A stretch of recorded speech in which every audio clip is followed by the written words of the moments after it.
Jaya Jaya Jaya Mahadeva,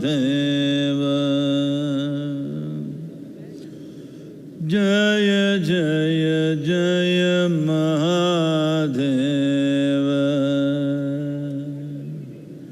Shiva Shankar Adi Anant, Shiva Shankar Adi Anant, Jaya Jaya Jaya,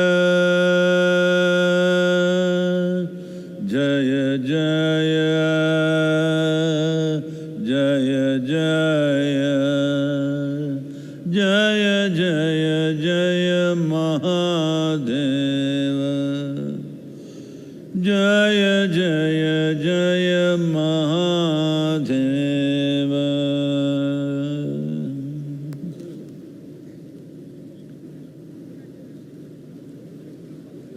Wow! What is Sanatan Dharma? Let's understand these two words. Sanatana means eternal. Dharma means, not as it is being interpreted today, dharma means the law, that which rules. Sanatana Dharma literally means that framework of principles or laws which rule life eternally. There are certain things which are seasonal there are certain things which are generational,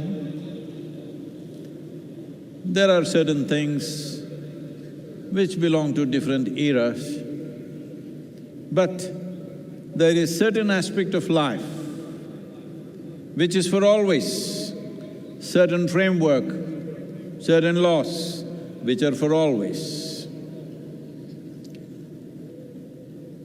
So today, maybe particularly in the political atmosphere, it is being seen as a certain identity.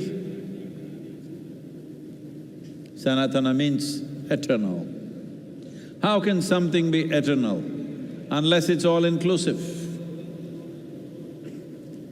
If something has to be eternal, it has to be all-inclusive, there is simply no other way. This and that cannot be eternal.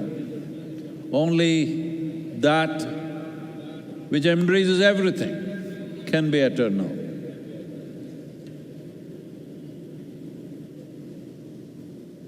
Many aspects of our lives are transitional, but there are some aspects of our life which are eternal.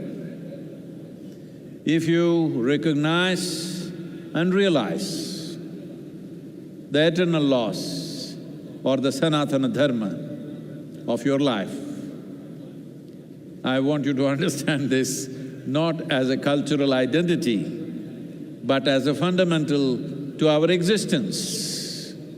Those laws, the framework which governs the fundamentals of our existence, this is Sanatana Dharma. A culture which invested heavily in this direction, a culture which made ultimate freedom or liberation or mukti or moksha or nirvana and many other names, which made that the main principle of life, got identified as Sanatana Dharma. That means our fundamental goal is ultimate. On the side we do many things. People have businesses, people have families, people have careers, people have this and that, pleasures, fads and compulsions. All these are side business. This culture invested itself in such a way, the main fundamental focus of this life is ultimate liberation or moksha. So this culture got the identity of Sanatana Dharma because there are many longings within a human being. When you're a little child, lollipop is the highest longing. As you grow up, it changes. When you are 12, 15, one thing, 18, 20, another thing, 30, 35, another thing. But if you examine your life carefully, if you look at the nature of your desiring very carefully, you will see the longing is to expand. Whatever you have, whatever you may be in your life, you still want to be something more. If that something more happens, you want to be something more. If that happens, you want to be something more. If you really look at it, you want to become limitless. This is the longing that the very nature of how human being is made is such that something within us does not like boundaries. Something within us wants to become boundless. If it finds an unconscious expression, if it finds a very physical expression, we call this sexuality. If it finds a mental expression, it gets labeled as ambition, desire, conquest, or maybe simply shopping. If it finds an emotional expression, we call this love. All these are longings to be something more than what you are right now. If it finds a conscious expression, we call this yoga. So in one way, I know some won't like it, but I'm not standing for election, so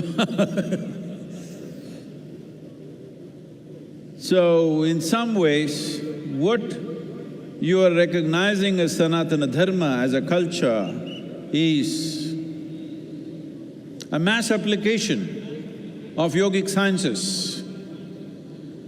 When you want to apply a profound science to a whole population, it needs to go through a certain amount of transformation. So that transformation today generally getting identified as Sanatana Dharma.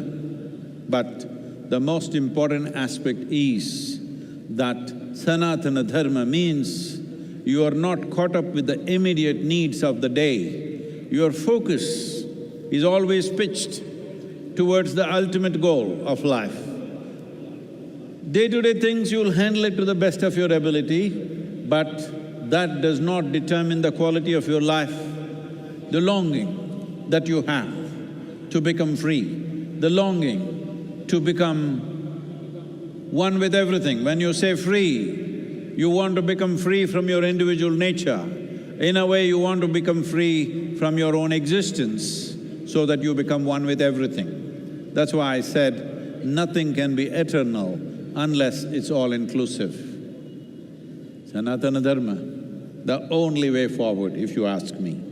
Not as a religion, not as an individual culture, not your culture versus my culture, but at some point, if human beings don't look beyond their individual and immediate needs and look for the ultimate well-being of who they are and what everything else is around us, well, there'll be no solution. But today, the world is moving in this direction. They may not be calling it Sanatana Dharma, but in many ways, the world is moving in this direction.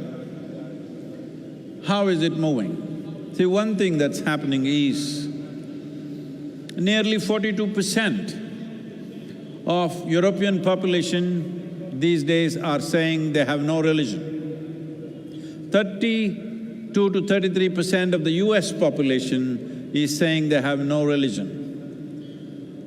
A similar percentage in UK is saying they have no religion. Actually, it is 36 to 37% in UK. So, except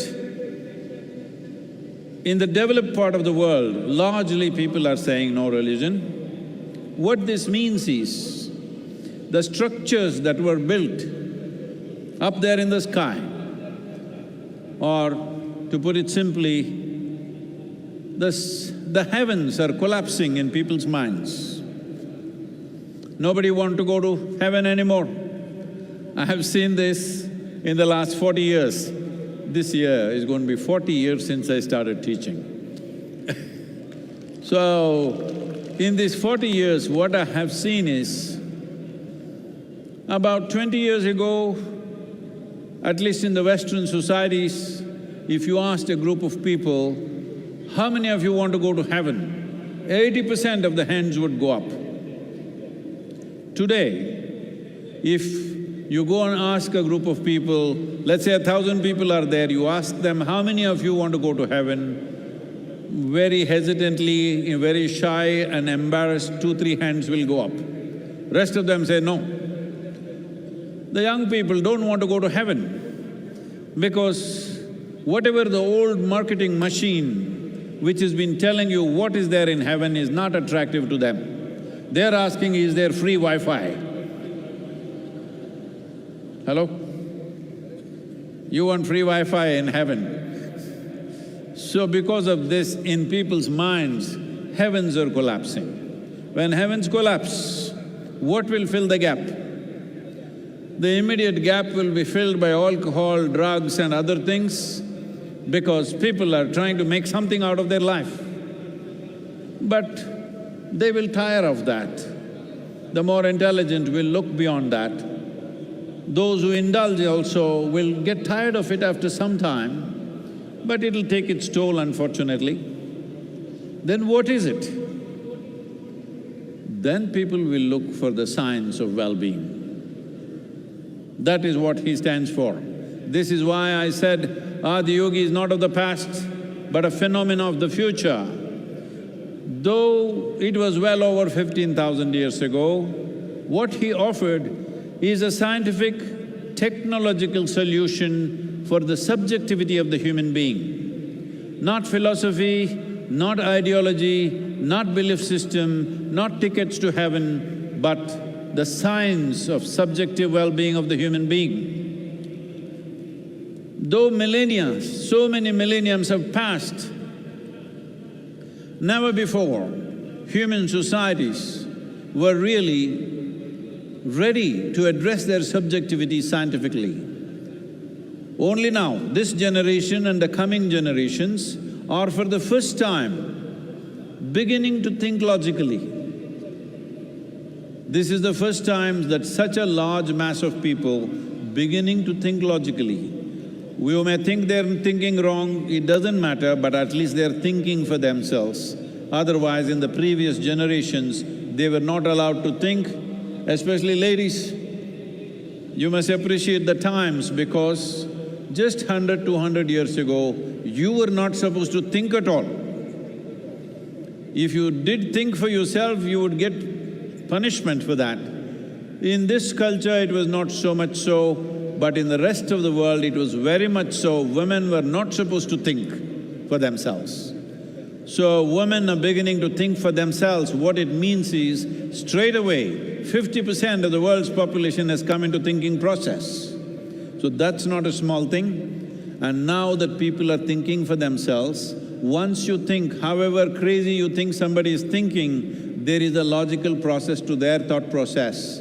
So now, seeking solutions, even subjective solutions, in a more logically correct way or a scientific manner will naturally come forth. When this happens, Adi Yogi becomes super significant because he's already ready with his tools, 112 ways. So, this is Sanatan Dharma as a science. As a culture, it functions differently. We don't have to impose our culture on anybody. But science is not an imposition, science is a solution. So in many ways, the future of the world is in Sanatan Dharma, but don't try to rub it on them saying that you must take up my culture, not necessary. The important thing is, they look for ultimate well-being, not for immediate well-being. That is Sanatan Dharma. Sadhguru, you say that you are always stoned. What is that? I'm sorry? But you look more stoned than usual on Maha Shivarathi. What's happening with you, Sadhguru? Asks Iliad from Lebanon. These Lebanese people.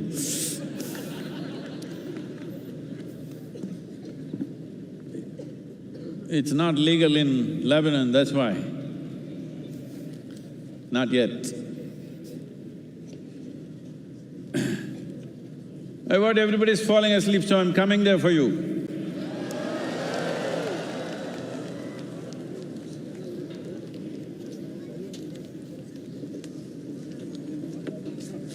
Some Lebanese lady is accusing me that I'm more stoned than usual. I want to show you I'm doing fine.